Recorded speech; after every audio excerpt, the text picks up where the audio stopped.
You're listening to the Cyberwire Network, powered by N2K.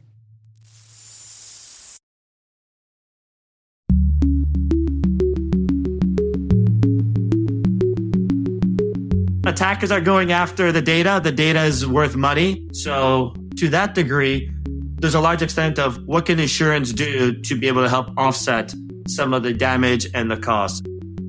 Hello, everyone, and welcome to Caveat, the CyberWire's privacy, surveillance, law, and policy podcast. I'm Dave Bittner, and joining me is my co-host Ben Yellen from the University of Maryland Center for Health and Homeland Security. Hello, Ben. Hello, Dave. Today, Ben discusses the Restrict Act, a bill making its way through Congress. I've got the story of folks calling for a pause in generative AI experimentation. And later in the show, my conversation with Lee Rossey, CTO of SimSpace, to discuss cyberattacks and whether or not they're still insurable. While this show covers legal topics and Ben is a lawyer, the views expressed do not constitute legal advice. For official legal advice on any of the topics we cover, please contact your attorney.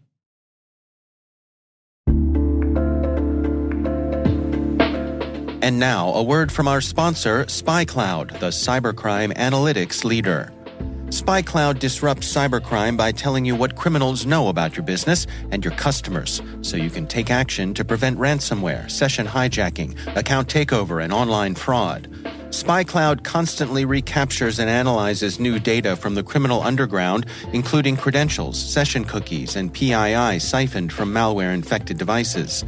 With knowledge of the specific exposed data criminals have in hand from InfoStealer malware on managed and unmanaged devices, security teams can respond with a more efficient and effective process called post-infection remediation that fits seamlessly into existing incident response frameworks. Get SpyCloud's post-infection remediation guide outlining the 7 steps for preventing a malware infection from becoming a full-blown ransomware incident. Visit spycloud.com/cyberwire. That's spycloud.com/cyberwire. And we thank SpyCloud for sponsoring our show.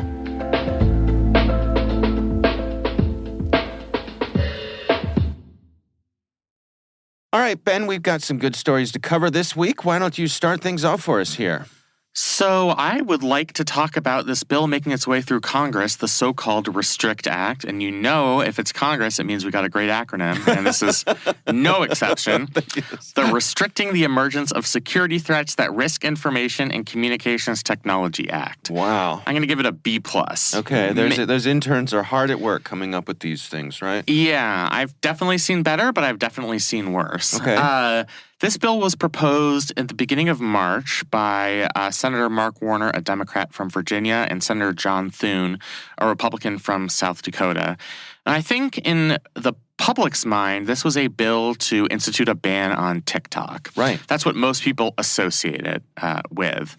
And it kind of came as the introduction of this bill came at around the same time that the TikTok CEO testified in front of Congress and did a pretty terrible job. So I think that kind of lumped together in people's mind that TikTok was in trouble. To be fair, Congress didn't exactly put themselves in the best light in that either, right? No, nobody looked good. Yeah. Except us commentators gave us a lot to talk about. Right. But for those who were present at the hearing, it certainly did not go well for either TikTok CEO or any members of Congress. Right.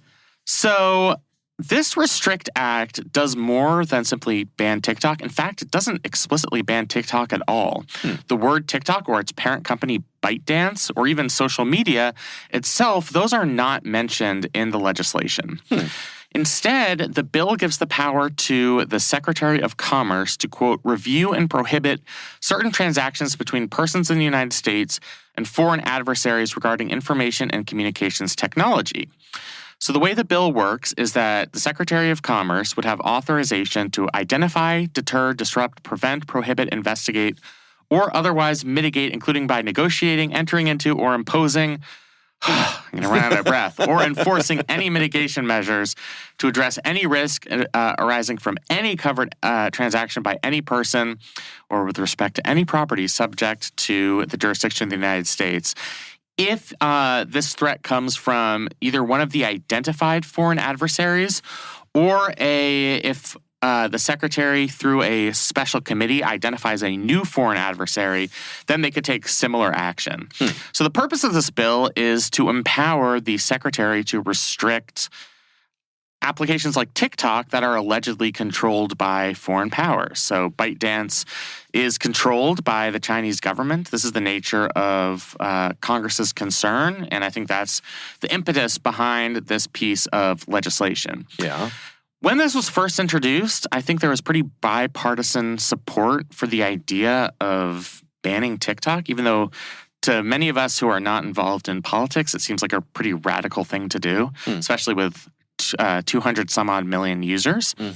But both Democrats and Republicans in Congress think that there's a major national security threat, that one of our most popular applications is controlled by the Chinese Communist Party, in so many words at least. Yeah. But there's been kind of a pushback, and the article I'm using for this segment comes from Reason.com, which is a libertarian blog website, and they wrote on potential unintended consequences of the Restrict Act. For one, it would impose civil and or criminal penalties on users who tried to evade the bans on these applications by using something like a VPN to log on to a TikTok or any other application that were banned under this statute. And this is really one of the purposes of the legislation. If we're going to actually ban something, we want to make it punishable, or at least impose some type of civil or criminal penalty on individuals who try to evade that ban using a VPN. But that certainly would be a major inhibition on people's privacies, especially privacy professionals and those who have taken an interest in digital privacy, believe strongly in the power of VPNs, of concealing one's identity online. It's important for research purposes. It's important to maintain digital privacy. So even the threat of criminalizing the use of VPNs is something that certainly sticks out to those of us who are concerned about this issue. The civil penalties we're talking about here can be rather hefty, $250,000. The criminal penalties would be up to 20 years in prison. That's more than murder. It is more than certainly something like second-degree murder or voluntary manslaughter. Right. I mean, it's kind of somewhat crazy. Okay. Now, in order to actually be punished for that, you would have to be engaged in sabotage or subversion of communications technology. That would be really hard to prove, but if there were a Justice Department that wanted to set an example, and we've seen stuff like this happen in the past, they could really throw the book at somebody for simply logging on to one of these banned applications using a VPN. Yeah. Then the other threat is that, this is supposed to be targeted to international actors, so applications or companies that are controlled by our foreign adversaries. But it could also be employed against new adversaries that the government itself identifies.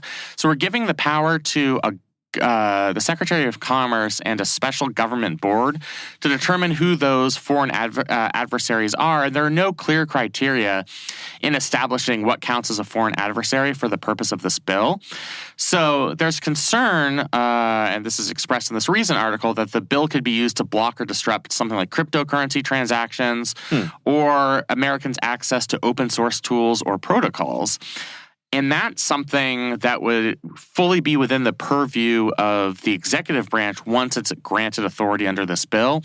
And that would go far beyond banning one problematic application.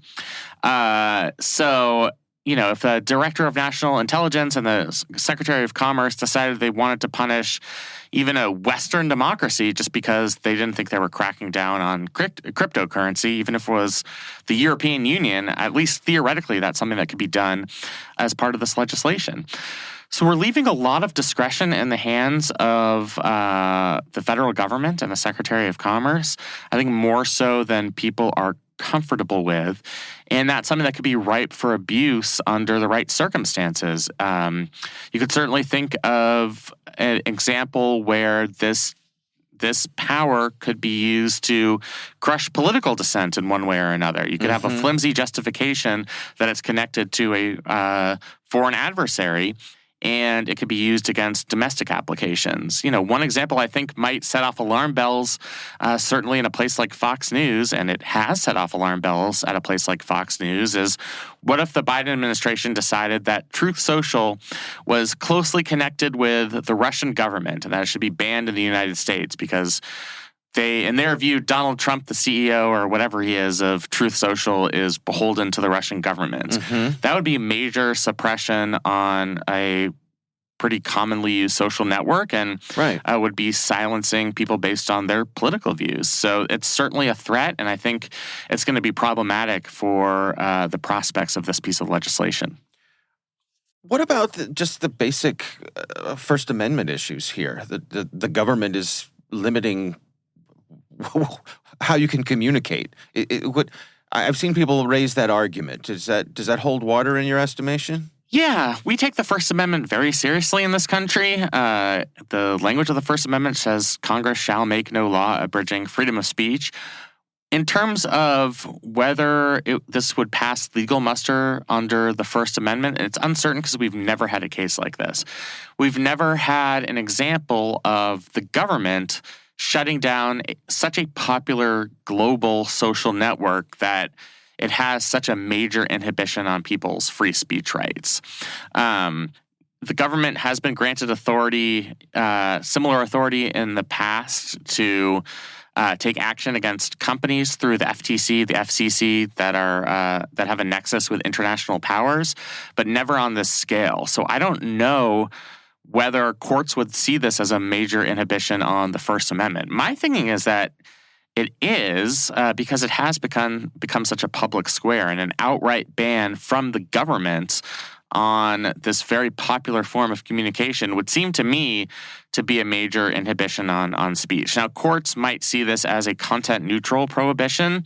They're not just prohibiting certain speech on TikTok. They'd be prohibiting all speech on TikTok. And there are many other avenues. I mean, in a court's mind, they could just say, well, why don't you use an application that's similar to TikTok, but that's not controlled by the Chinese government. But that itself creates a slippery slope. And the reality is that people don't use different applications to the same scale they use TikTok. So there would at least be a transition period where people's free speech could be suppressed. So I think that's certainly a First Amendment concern and something that I think has been underemphasized in the contemplation of this legislation. The other counter argument that I've seen, and there was a really good editorial in the New York Times this week, and forgive me, I can't remember who wrote it, but the case they were making was that we're really going after the wrong thing here, that what we need is some sort of federal privacy legislation, because if you ban TikTok and the Chinese government wants to know where you're going, who you're talking to, or all those other things we've talked about here so often, they can just go buy it on the open market. Like, banning TikTok doesn't stop. It may make it less convenient for the Chinese government if this is what they're after, but by no means does it stop them from getting what they want.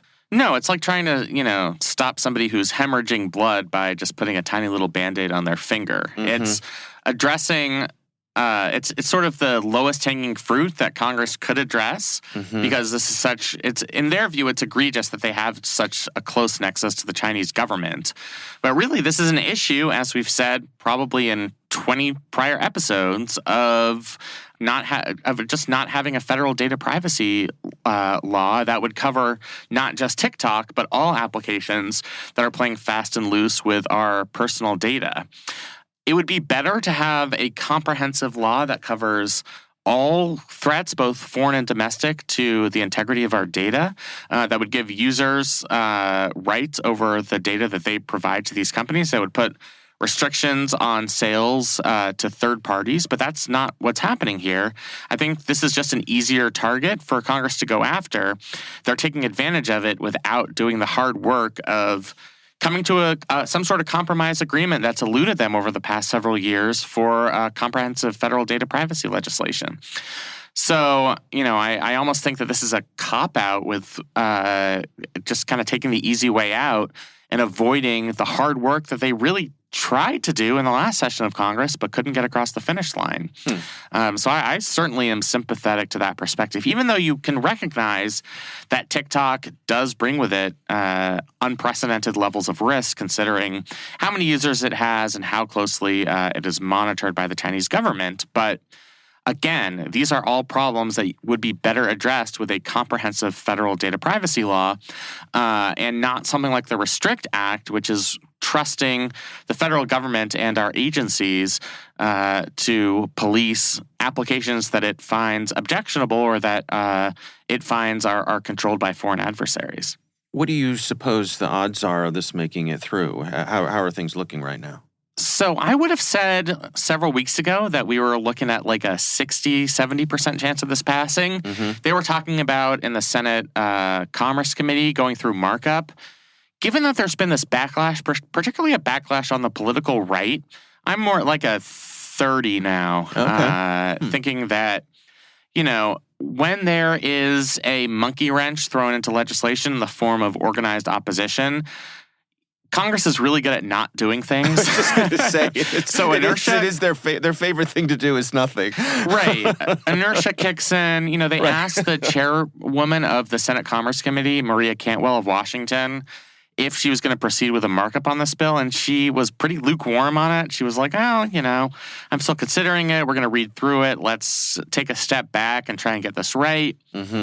We don't know if the Republican leadership in the House of Representatives is going to be on board. Certainly there were indications when the bill first came out that they were supportive of it. But, whether that's going to be reconsidered since Jesse Waters on Fox News, one of their highest rated primetime shows, did a full segment on how dangerous the Restrict Act was. I wonder if that changes the calculus there. Right. There's this funny moment on Jesse Waters' show where he was interviewing Lindsey Graham, Senator Lindsey Graham, Republican of South Carolina, and said, basically, here are all the terrible things that the Restrict Act does. Why do you support this? And Lindsey Graham was like, do I support this?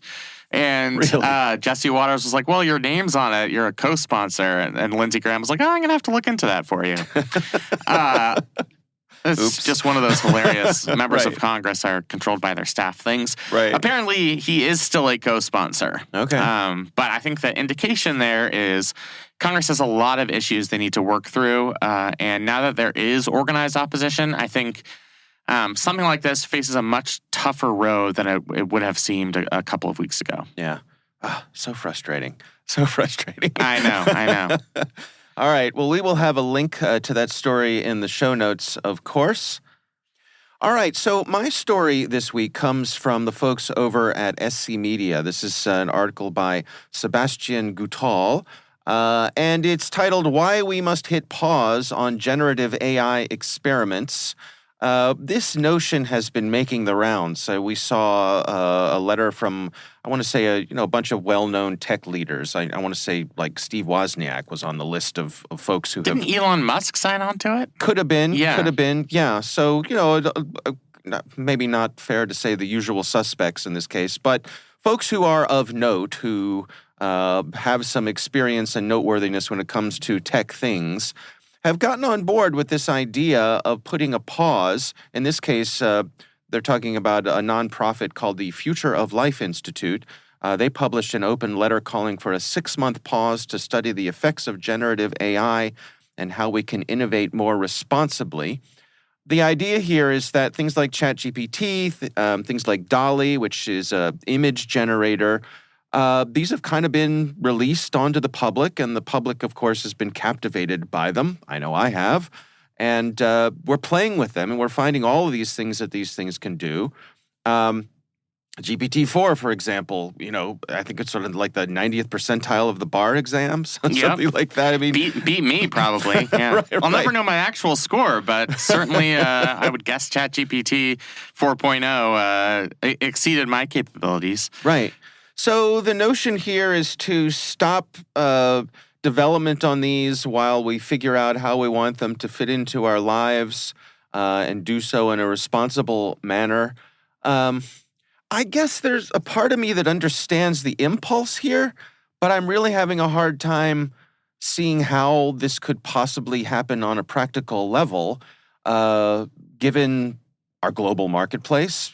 If we hit pause here in the United States, China's not going to pause. Russia's not going to pause. Who else is not going to pause?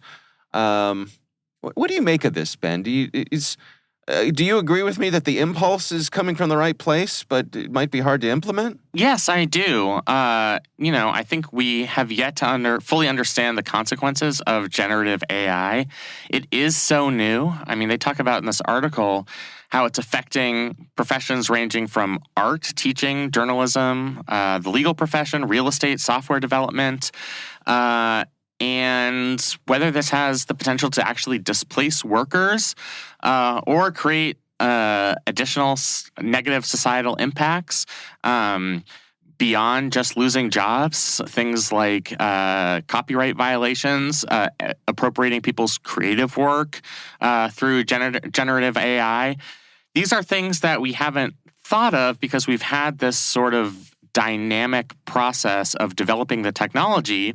And I mean, ChatGPT admitted that this was basically beta testing when they first put it out. People have loved it. And the software over the last several months has continued to develop. From a practical perspective, you're exactly right. I mean, we can't just press the pause button. There's no global order where there's some governing body that demands that all innovators pause for 6 months and show up at a couple of meetings in Davos to discuss the ethics of generative AI. That body doesn't exist. It's a collective action problem. If, let's say, ChatGPT decided that it wanted to, in the parlance of our former president, take a pause to figure out what the blank is going on out there. They would lose their position in the competitive marketplace. Maybe Microsoft, through Bing and its generative AI, would decide not to take the pause, and it would advance leaps and bounds. Or, as you said, foreign countries, certainly, particularly ones that we're not friendly with, would never comply with a self-imposed 6-month moratorium while we figure out some of the legal, ethical, and policy issues around AI. I mean, there's an understandable level of concern and panic, but I don't think that's a particularly realistic nor achievable goal in trying to solve some of these problems. How do you suppose we could go forward then? I mean, understanding that this is a problem, but certainly a potential problem. I don't think it's overstating it to say that it's possible that this is an inflection point, right? Just for humanity. It is. I know that sounds like a breathless thing to say, but it's plausible that it might be. And so should we be careful? Yes. But I'm not sure how do we put this genie back in the bottle? And do we want to? And I don't know if you can put the genie back in the bottle. The technology's out there. People are going to use it. If we were to impose a 6-month ban, I'm sure some enterprising cyber criminal could put together their own system or their own generative AI and make a profit from taking that space in the marketplace. Beyond the concerns that we've already talked about, there are cybersecurity concerns. One of the things this article talks about is Microsoft Research ran a series of experiments on GPT-4, and in one experiment, these researchers actually executed a cyber attack that hacked a computer on a local network. So it was the AI that conducted this cyber attack. Yeah. So that's just an example of all the threats that we have yet to discover. I don't know that there's certainly no way to put the genie back in the bottle. I think it's fine to set up informal ethics review boards, get some of the brightest minds in the room to try and address these issues, but you're not going to do that with some type of 6-month unrealistic pause. I think we have reached an inflection point. I mean, I think people are dismissive of the inflection point talk because we've heard that with other forms of technology in the past. Right. But generative AI is very different. We've never had artificial intelligence that's actually creating something. And that's where this is so exciting / scary for people that it's moving so quickly. Do you think there are parallels here when you think about like medical ethics? Just because we can doesn't mean that we should, and there need to be guardrails on some of these things? Yes, although I'll say, in the COVID experience, we basically had developed a very rigorous process for the approval of vaccination, right? So it had to go through several years of institutional review. There were phase 1 studies, phase 2 studies.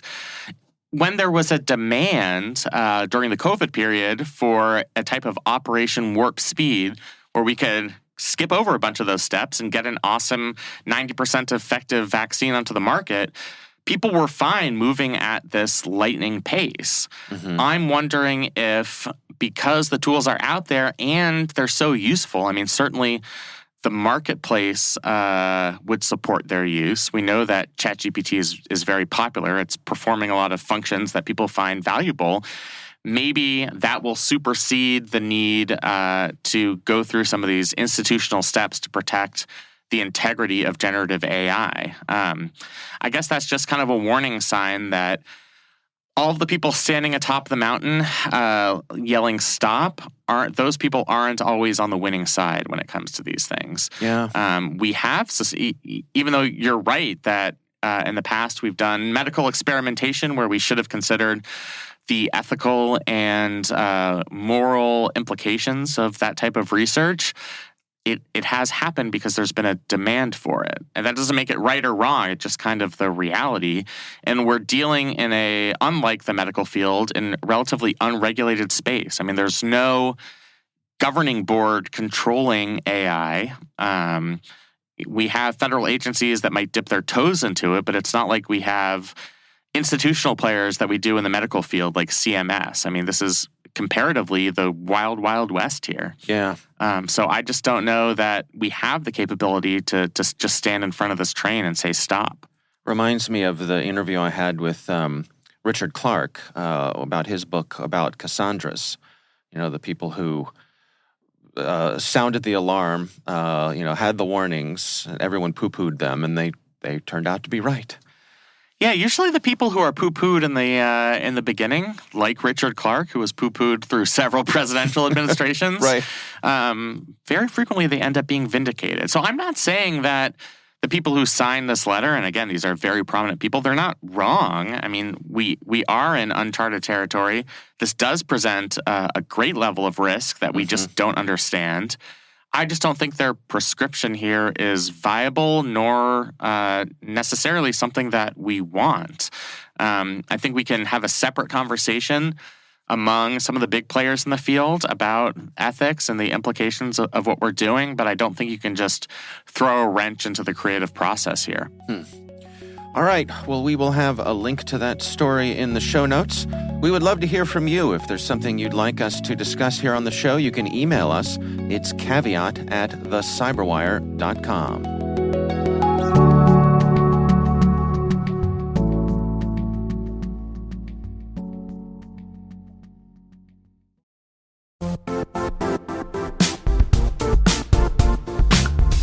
Now, a word from our sponsor, the Johns Hopkins University Information Security Institute, currently seeking qualified applicants for its innovative Master of Science in Security Informatics degree program. Study alongside world-class interdisciplinary experts and gain unparalleled educational, research, and professional experience in information security and assurance.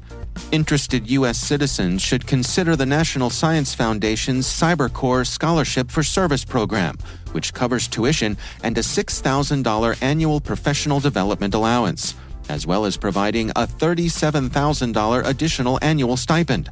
Apply for the scholarship and the fall semester by March 1st. Learn more at cs.jhu.edu/MSSI.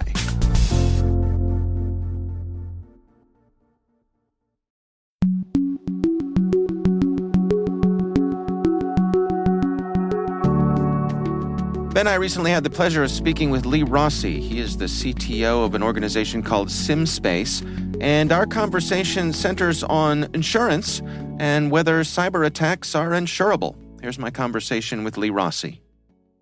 In general, More and more of the data is on the computer systems. So a lot of the companies have built up, more and more of the information in applications and services that are traditionally within their networks or in the cloud and do that.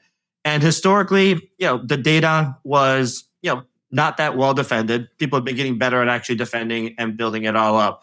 But I would say that it used to be just the big boys, the large insurers, the militaries that really cared and understood about the security and the importance of the data.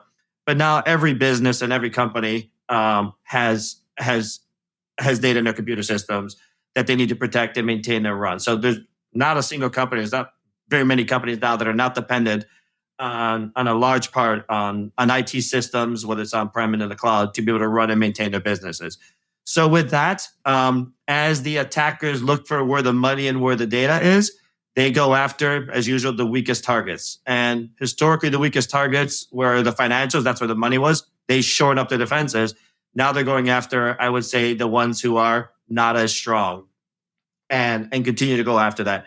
And in my mind, the progression was, hey, let's go after where the money is, which is the banks. So they've been targeting the banks years ago. They've improved their defenses. Then they go after, other industries. So medium, large scale enterprises, and they improved. And then finally, in my mind right now, one of the weaker areas is the ICS or the OT side. So there's a lot of manufacturing, industrial control systems, oil refinery, power and gas that maybe are decent on the IT side, but they're not that well off on the OT security. And with all the access that people are making available, IT systems generally want to be connected. And opening up previously, I'll say, ISO and air-gapped environments for various reasons, is now opening up the opening up the surface for attacks to be able to get in and target them. So, attackers are going after the data. The data is worth money. So to that degree, there's a large extent of what can insurance do to be able to help offset some of the damage and the costs. And probably we can get into that in a second. But that was, I guess, my semi-long-winded answer. Well, in terms of the insurance marketplace, I mean, what's available and who is buying for it? Where do we stand there?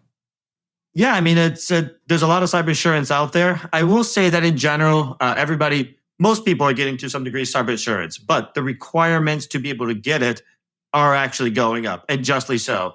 Whenever an insurance company is perhaps losing more money than they're bringing in, they're going to start tightening things up. So the requirements to be able to get insurance are going up, which is a good thing. And to get insurance, they're demanding that companies show that they're doing a better job at providing some defenses to be able to do that. Because no insurance company wants to be able to just say, hey, sure, I'll give you X amount of money for a very weak setup. It's kind of like insuring, I'm going to make my stupid analogy, but with climate change that we were just talking about, insuring people on the shore that you're going to get flooded every other year. So that's just, you're asking for damage. Yeah.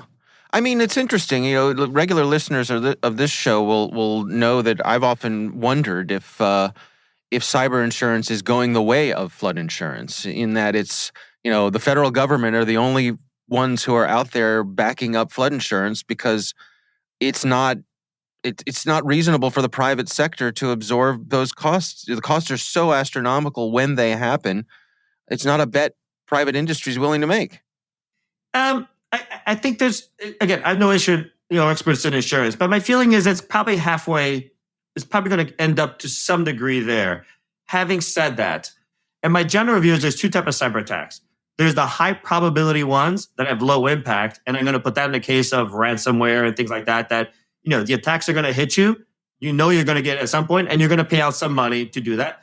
And then the other one is the low probability attacks that are going to be high impact. And what I mean by those are more the strategic attacks. So picture the ones that a determined adversary, a nation state, is going to want to get in and take you out and cripple your business, beyond cripple, just wipe you off the face of the map, if you will, on that one.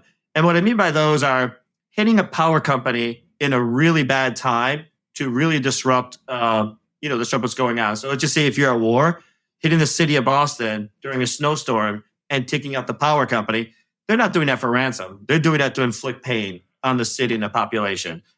So in that case, what do you do about both the low probability, but high impact, but also the ones that are going to be the commonplace? And for the commonplace, I think companies can do a better job and improving their security.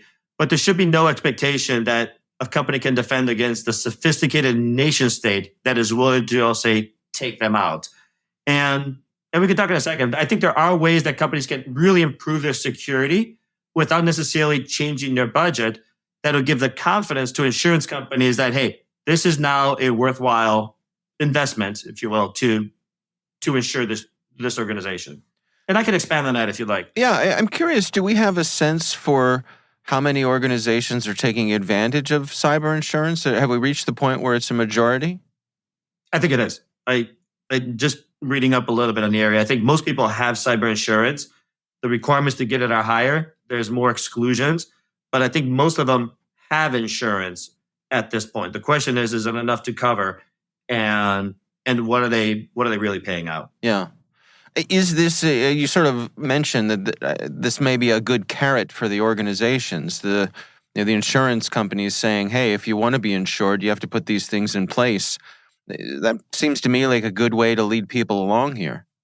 I think it is. I think, and maybe there's ones where people have had insurance and they got it, but any new policy, the requirements and maybe the renewal, the requirements are really going up to be able to get, I'll say, a good price. It's like, if you don't want to do anything, you don't want to show me anything, I may not give you coverage, or the premium is going to be really high. But if the insurance company gets confidence and sees evidence that they're really improving their security, then I think then it's a lot more palatable. But people have insurance. A bunch of people have insurance. Companies have insurance. What are your recommendations then? I mean, in terms of the things organizations can do to better protect themselves? Yeah, I think this is my opinion over here, obviously. So I think a number of companies have made investments in cybersecurity and they continue to do that. And speaking a little bit historically, they have bought a lot of tools. They've recognized that they need to have people to be able to run them. So it's not like people are doing nothing. They're spending the money. They're recognizing the potential loss in terms of reputational risk, dollars, other things. So they are investing the money. The question though now is, how are you making sure that the investment is good and you're actually improving? And let me make a little bit, let me build on that. Throwing more money at the problem isn't necessarily going to help fix it per se. So in other words, buying more tools and buying more stuff doesn't help. What I think shop needs to be able to do is figure out what are the right tools that you want to be able to actually focus in on. And these can be by area, your firewalls, your network detection response, your endpoint protection. What are those right set of tools? And then here's the key is, how do I make sure that the security team members that I have in my SOC and other things are really skilled and proficient with those tools to be able to rapidly detect and respond? The longer somebody is in your network, the more likelihood the damage is going to be. And I'm going to assume that organizations are going to get breached. So assume they get in. Now the question is, how do you reduce the dwell time, or how do you keep them? How do you detect it as quick as possible? One challenge is, I think many shops have way more tools. I already know it. Many shops have way more tools than they need. So they spent a lot on tools. But if you assume that the real damage is post-breach, then the question is, it's the operators that have to be able to rapidly know how to leverage those tools, detect the attacks, and then knock them out or restore it before they can really get too damaging. So in my mind, it's the right tools, which means fewer tools, but operators with the right skills to be able to actually really take advantage of them. And then part two is, we can't think of it as an individual sport. It's more like, in my mind, football or anything else. You have to have great individual players, a great quarterback, running back, offensive lineman. But it's the team that wins the games. It's the teams that's able to kind of rapidly pull everybody together, figure out what's going on. So your host guy, your network guy, your firewall guy, your SIEM guy, rapidly converging on what may be looking suspicious, identifying and remediating it out. So effective and well-trained teams with the right tools is a much better strategy in my mind to be able to do that. And then the question becomes, how do you build up strong, effective teams to do that? So in my mind, people have made investments in tools, made investment in people, but now how do you actually make sure that they're an effective and ready team? And that doesn't come with throwing 5 more tools at it to do it. More tools basically means more distractions because the team can't focus in on the real stuff. Yeah, I'm curious, getting back to what you touched on with things like OT and IT security, critical infrastructure, keeping the lights on, all that sort of stuff. I realize I risk stretching the analogy here, but Is there or should there be some sort of federal backstop here? A cyber equivalent to FEMA? Probably. Yeah, and especially for the regulated industries and the ones that, say, the utilities, the power company, other ones that don't have like these massive budgets to be able to actually put into that. Their margins, I think, are pretty low to do that. But I'd say that there's a couple of trends here that, independent of the FEMA-like things, that they can actually do to protect themselves. So the OT portion of it has generally not had a lot of cybersecurity on there. They're much more focused on maintaining, keeping the production lines running. So keeping everything operating with not as much emphasis on the security. I think that's starting to change a little bit. I'm talking about the specific OT portion of that side of it. But to that point is, since the security has been relatively weak, it's basically shifting the landscape for the attackers to be able to get into it and go through it. Colonial Pipeline is probably a good example. I think if I remember right, it was Cobalt Strike, a $3,500 attack tool, was used to get into the IT portion via no-secured VPN. And that encrypted, or that took offline the billing database of the billing system, which had nothing to do with the OT component per se, but they shut the system down for a couple of days because they couldn't actually figure out what was going on and how pervasive it was in there. But just like the rest of the financials and others, I think the shops probably will do a better job at getting better, but at a certain point, a utility is probably not well equipped to deal with nation states. But they should be equipped to deal with like ransomware and annoyances. Where do you suppose we're headed here? Do you anticipate something more towards an equilibrium? Over time, yeah. Yeah, I do. And I think people are recognizing the problem. They are across sectors. They're starting to recognize the problem. They're putting investments into cybersecurity. They're now trying to optimize those investments.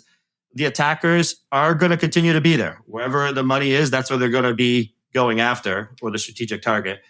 So as the defenses get better, the attacks get better, and we can continue through that. But even if you look at where we were 10, 20 years ago, I've been playing around in this for 20-some years.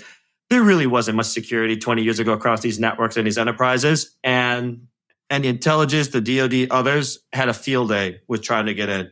The securities are getting a lot better. The teams are getting better. So I think over time, there probably will be an equilibrium to be able to do that. And it won't be just a few guys in the basement or a few guys just kind of taking out big companies. It's going to revert back to nation states, intelligence agencies that have to get into the really hard targets to do that. But I think there will be an equilibrium at some point.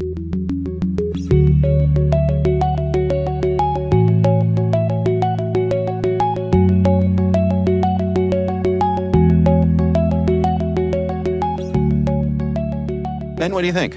It was a really good overview. I mean, I think one thing that's changed in the realm of cyber attacks over the last decade or so, as he said, it's no longer just the military or these high-profile government or private sector institutions that are facing cyber attacks.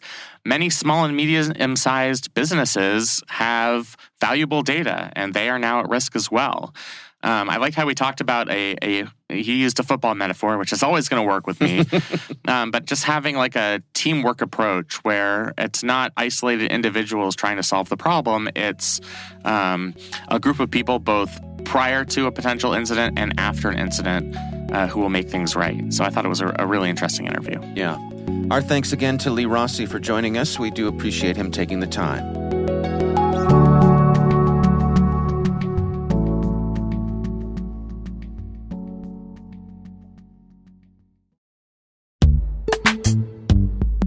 This episode is brought to you by Palo Alto Networks, the leader in cybersecurity. As AI-driven attacks increase, organizations can't afford to have network security that's stuck in the past.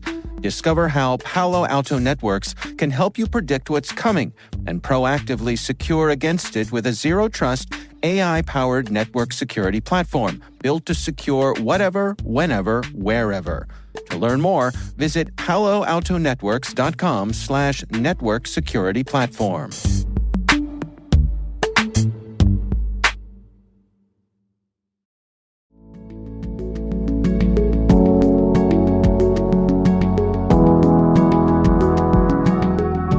That is our show. We want to thank all of you for listening.